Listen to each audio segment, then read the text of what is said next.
2024 US president election, कैसे election बदल सकता है पूरी दुनिया का भविष्य, फ्यूचर। इस वीडियो में हम एक्सप्लोर करेंगे कि कमला हैरिस और डोनाल्ड ट्रंप की जो फॉरेन पॉलिसीज है कैसे Iran, Israel, India, Pakistan, Indo Pacific और यूक्रेन रशिया कॉन्फ्लिक्ट पर इंपैक्ट डालेगी, असर डालेगी। और साथ ही साथ इस वीडियो में यह भी समझेंगे कि प्रेसिडेंशियल इलेक्शन का ओवरव्यू क्या है, कमला हैरिस और डोनाल्ड ट्रंप की जो फॉरेन पॉलिसीज हैं उनका इंपैक्ट क्या हो सकता है, यूएस इलेक्शन का जो प्रोसेस है उसमें प्राइमरीज क्या होती हैं, कॉकस क्या होता है, इलेक्टोरल कॉलेज क्या होता है, इसको भी थोड़ा समझने की कोशिश करेंगे। क्योंकि अमेरिका का चुनाव सिर्फ अमेरिका के लिए नहीं बल्कि पूरी दुनिया के लिए इंपॉर्टेंट है। और इस बार का जो प्रेसिडेंशियल इलेक्शन है न सिर्फ यूएस के नागरिकों के लिए, सिटीजन्स के लिए इंपॉर्टेंट है बल्कि ग्लोबल स्टेज पे भी अगर देखा जाए तो बहुत ही इंपॉर्टेंट है। ईरान के साथ न्यूक्लियर डील की हो, इजराइल और ईरान का जो कॉन्फ्लिक्ट चल रहा है, हमास के साथ कॉन्फ्लिक्ट चल रहा है, मिडिल ईस्ट में स्टेबिलिटी की बात हो, इंडिया और पाकिस्तान के साथ साउथ एशिया की फॉरेन पॉलिसीज की बात हो, या इलेक्शन का आउटकम पूरी तरीके से इन देशों के भविष्य को शेप करेगा,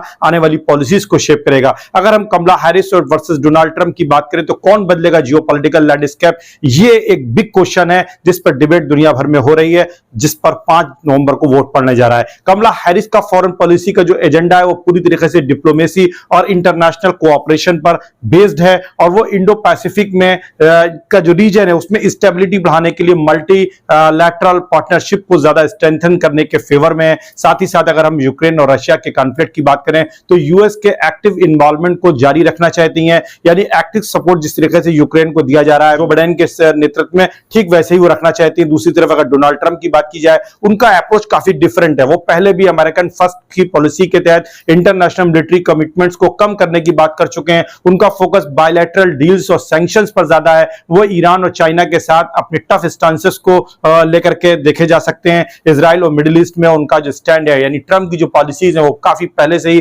क्रिस्टल क्लियर है, जहां उन्होंने इजराइल को स्ट्रांग सपोर्ट दिया है। जबकि अगर कमला हैरिस की बात की जाए तो कमला हैरिस क्या कह रही है कि 2 स्टेट सॉल्यूशन को वो सपोर्ट करती हैं, यानी एक इंडिपेंडेंट पैलेस्टाइन स्टेट्स का वो सपोर्ट करती हैं। वही इंडिया पाकिस्तान पर हैरिस का रुख जो होगा न्यूट्रल हो सकता है, ऐसा माना जा रहा है। जबकि अगर ट्रंप एडमिनिस्ट्रेशन की बात की जाए तो इंडिया के साथ उनके डिफेंस और ट्रेड पार्टनरशिप को काफी उन्होंने मजबूत किया था अपने पिछले टर्म में, और ऐसा इस बार भी वो करेंगे, ये माना जा रहा है।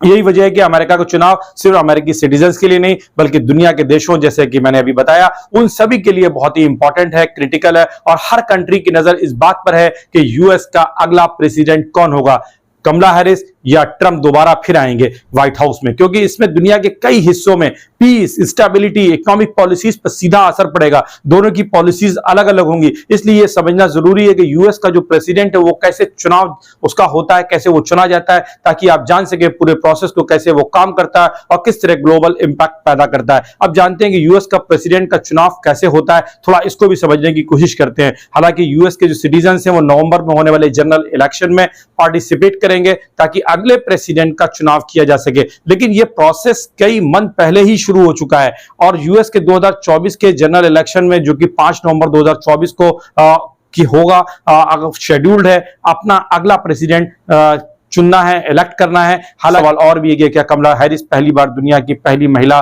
प्रेसिडेंट के रूप में दुनिया के सामने अमेरिका की तरफ से आएंगे। यूएस में हर 4 साल में नवंबर के पहले ट्यूसडे को अपना प्रेसिडेंट इलेक्ट करता है। कैंडिडेट को एलिजिबल होने के लिए कुछ क्राइटेरिया मीट करने होते हैं और ये प्रोसेस इलेक्शन में से मंथ पहले, कभी कभी ईयर्स पहले ही शुरू हो जाता है। और यूएस के कॉन्स्टिट्यूशन के अकॉर्डिंग अगर देखा जाए तो एक कैंडिडेट को नेचुरल बोर्न सिटीजन होना चाहिए, उसकी एज कम से कम 35 ईयर्स होनी चाहिए, जैसे कि इंडियन प्रेसिडेंट के लिए 35 ईयर्स है। और साथ ही साथ उसे यूएस में कम से कम 14 साल तक रेजिडेंसी मेंटेन की होनी चाहिए। कैंपेन के लिए $5,000 से ज्यादा रेज या स्पेंड करने के बाद उन्हें फेडरल इलेक्शन कमीशन में रजिस्टर करना होता है। यह आमतौर पर इलेक्शन के पिछले साल के स्प्रिंग में होता है, यानी लास्ट ईयर ये हो चुका है। और फेडरल कैंडिडेट्स को एक प्रिंसिपल कैंपेन कमेटी अपॉइंट करनी होती है जो कैंपेन के लिए डोनेशंस और एक्सपेंडिचर्स को मैनेज करती है। तो ये सारी बड़ी ट्रांसपेरेंसी के साथ सारी चीजें होती हैं। ये सब चीजें सीखने की है कि दुनिया का सबसे ओल्डेस्ट डेमोक्रेसी किस तरीके से रन करता है। कैंडिडेट्स के प्रेसिडेंट बनने की इच्छा अनाउंस करने के बाद प्राइमरीज और कॉकस डिबेट का प्रोसेस शुरू हो जाता है, जैसे कि आपने डिबेट्स लगातार सुनी होंगी। और ये प्राइमरीज स्टेट लेवल इलेक्शंस होते हैं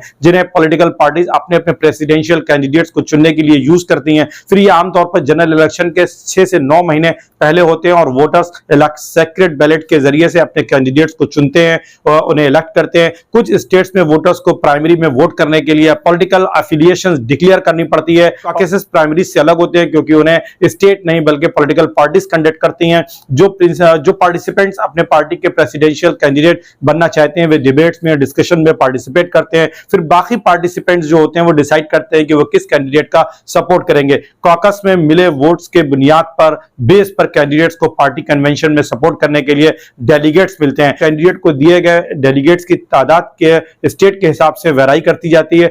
सिलेक्टेड डेलीगेट्स अपने स्टेट्स को नेशनल पार्टी कन्वेंशन में रिप्रेजेंट करते हैं। नेशनल कन्वेंशंस वह जगह होती है जहां पर पार्टीज अपने प्रेसिडेंशियल और वाइस प्रेसिडेंशियल कैंडिडेट्स को सिलेक्ट करती है। जो व्यक्ति मेजॉरिटी हासिल करता है वो पार्टी का प्रेसिडेंशियल कैंडिडेट बन जाता है। यह इनका पूरा प्रोसेस है। अगर यूएस प्रेसिडेंट के लिए वोटिंग आमतौर पर देखी जाए तो नवंबर के पहले ट्यूसडे को हर 4 साल में एक बार होती है। इलेक्शन का फाइनल स्टेप जो होता है इलेक्टोरल कॉलेज होता है। प्रेसिडेंट को सिटीजन द्वारा दिए गए जो पॉपुलर वोट के जरिए से इलेक्ट नहीं किया जाता बल्कि इलेक्टोरल कॉलेज के प्रोसेस के जरिए से चुना जाता है। इलेक्टोरल कॉलेज में 538 इलेक्टोरल होते हैं। जैसे कि इंडिया के भी प्रेसिडेंशियल इलेक्शन में इलेक्टोरल कॉलेज एक तरीके का होता है जो यूएस प्रेसिडेंट को इनडायरेक्टली चुनते हैं। प्रत्येक स्टेट को उतने इलेक्टोरल मिलते हैं जितने उनके कांग्रेस में मेंबर्स होते हैं, यानी हाउस और सीनेट दोनों में एक कैंडिडेट को प्रेसिडेंशियल इलेक्शन जीतने के लिए कम से कम 270 इलेक्टोरल वोट की जरूरत होती है। यूएस कांग्रेस अर्ली जनवरी में इलेक्टोरल वोट्स काउंट करता है और नए प्रेसिडेंट का टर्म 20 जनवरी से शुरू होता है जिसे इनॉग्रेशन डे कहा जाता है। कैसा लगा ये एनालिसिस आप इसके साथ बता सकते हैं कि क्या यूएस का जो इलेक्शन होगा उसमें कमला हैरिस को फर्स्ट फीमेल प्रेसिडेंट बनते हुए आप देखना पसंद करते हैं या देखना चाहेंगे या डोनाल्ड ट्रंप की वापसी के लिए तैयार हैं? कौन ज्यादा बेहतर होगा दुनिया के लिए इंडियन पॉइंट ऑफ व्यू से? आप कमेंट जरूर करिएगा, हमारे शेयर जरूर करिएगा, कमेंट बॉक्स में कमेंट जाकर जरूर करिए ताकि पता लगे कि आने वाले इलेक्शन में दुनिया क्या सोच रही है कि यूएस का प्रेसिडेंट कैसा होना चाहिए। कैसा लगा ये इंफॉर्मेटिव वीडियो? कमेंट और शेयर जरूर करें। Thank you.